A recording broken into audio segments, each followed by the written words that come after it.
Hello दोस्तों, नमस्कार, राम राम। सबको मेरा प्रणाम। दोस्तों, कल मैंने एक वीडियो बनाया था जिसमें कृष्ण दूत बन करके गए थे हस्तिनापुर, लेकिन रिजल्ट उसका कुछ नहीं निकला और युद्ध तो शुरू होना ही था। एक चीज आपको बता देता हूँ वीडियो में। 4 युग हमारे यहाँ होते हैं: सतयुग, त्रेता, द्वापर और कलयुग। सतयुग में पाप और पुण्य जो है,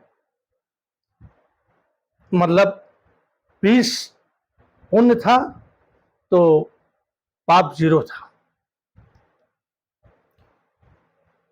त्रेता में क्या कहते हैं, सतयुग 15 हुआ और पाप 5 हो गया।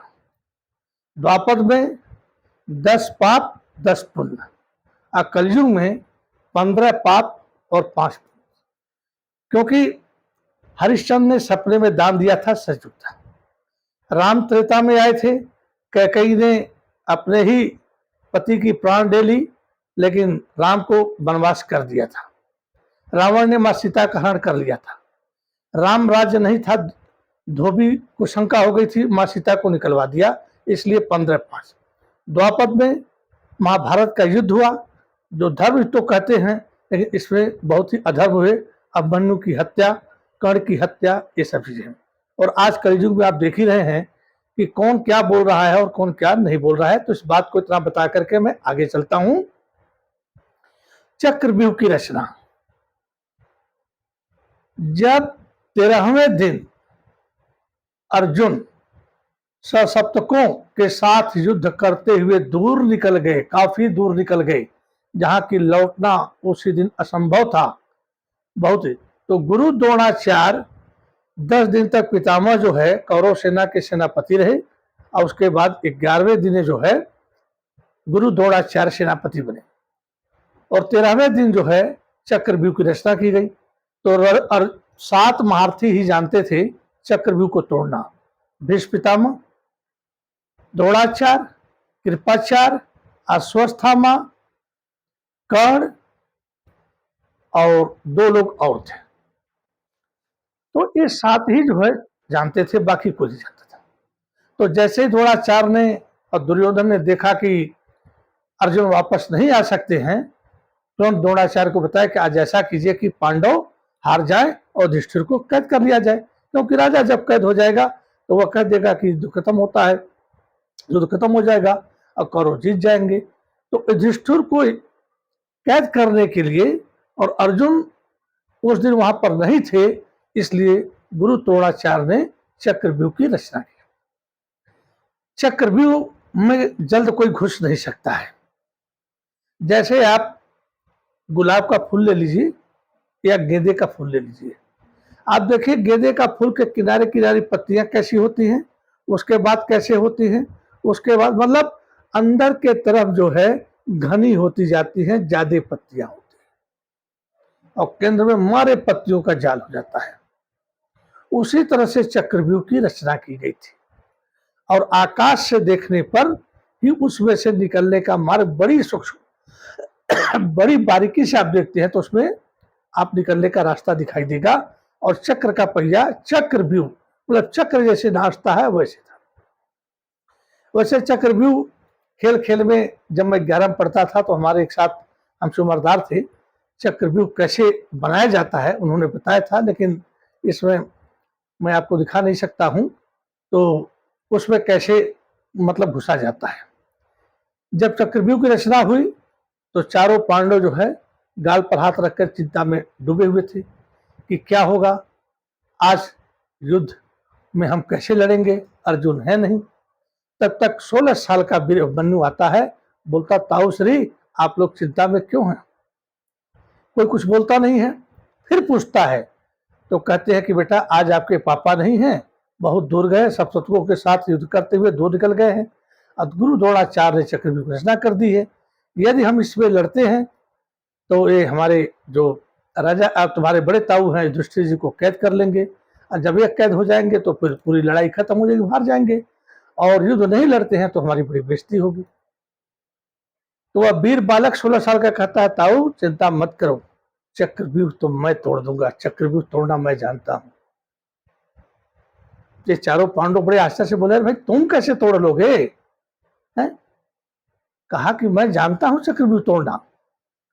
और माँ जब जब मैं माँ के गर्भ में था तो पिताजी एक कहानी सुना रहे थे चक्रव्यूह के बारे में। देखिए दोस्तों, पति भी पत्नी को क्या सुनाता है युद्ध के बारे में, चक्रव्यूह के बारे में। आज न पत्नी सुनने के लिए कुछ तैयार है और न पति का इतना हिम्मत है कि कुछ सुना सके। इसीलिए कहा मैंने कलयुग में 15 पाप और 5 पुण्य। तो सुना रहे थे अभिमन्यु की मां सुभद्रा को। तो सुनते सुनते सुनते जो है जब 7वां द्वार तोड़ने का समय आया तो सुभद्रा सो गई। तो साइंस भी देखता है अल्ट्रासाउंड कर करके कि बालक माँ के पेट में हंसता है, अंगूठा चुसता है। आप सुने होंगे कि बच्चा डोल रहा है, बच्चा पैर चला रहा है, एवरीथिंग माँ दिखाई देता है अल्ट्रासाउंड में और सही में। तो बच्चे सुनते हैं माँ जो खाती है, माँ जो पीती है, जैसा व्यवहार करती है, क्योंकि उसी के खून के साथ सब कुछ उस पर पड़ता है तो बच्चे के व्यवहार में आता है। 7वें द्वार के बाद माँ सो गई थी, तो जब माँ सो गई तो मैं भी सो गई।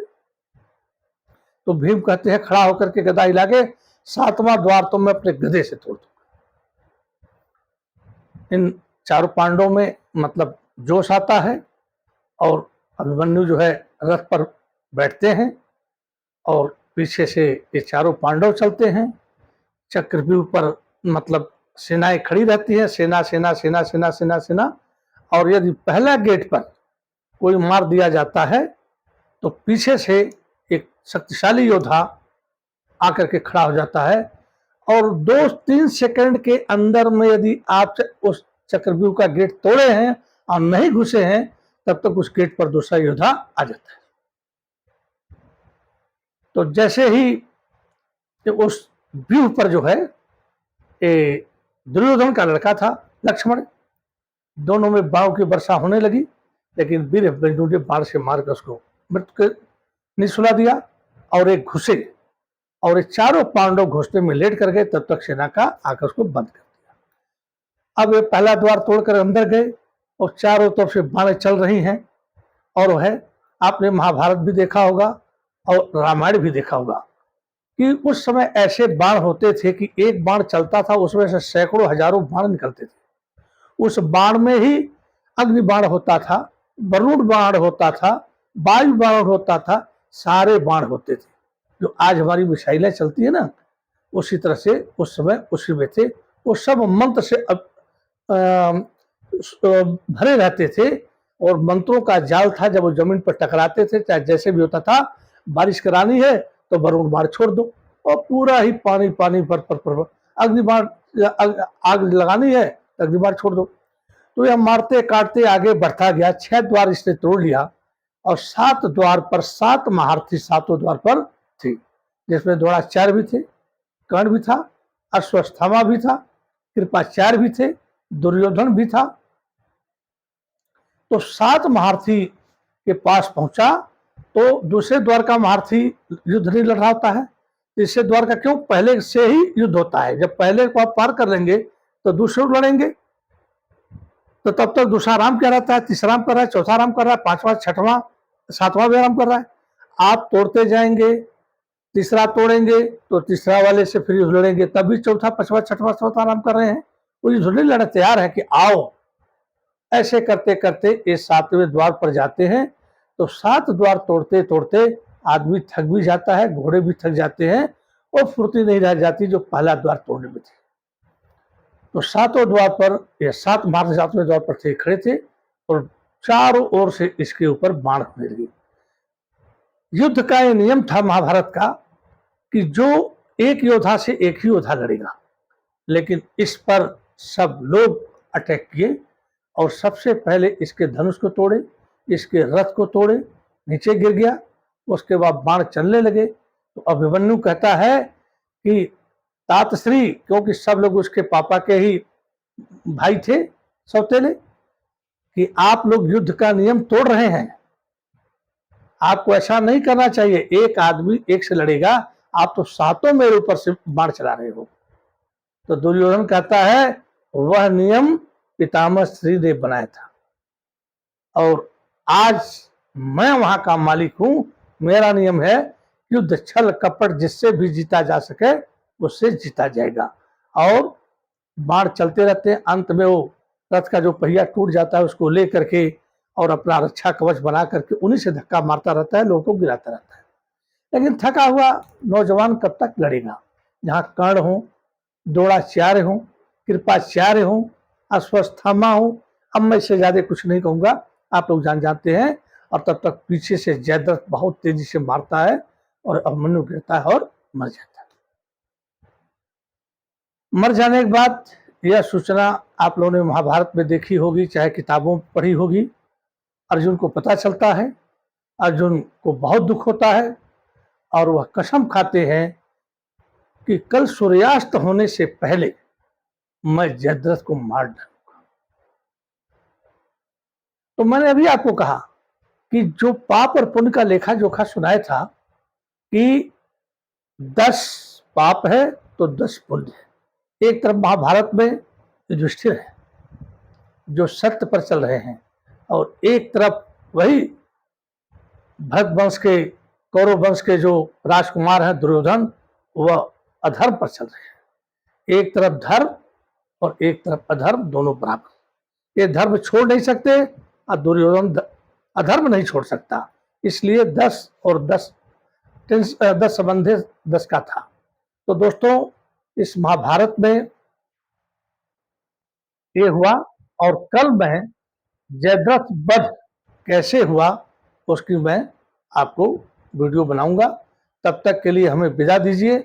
नमस्कार, जय हिंद, जय भारत, वंदे मातरम।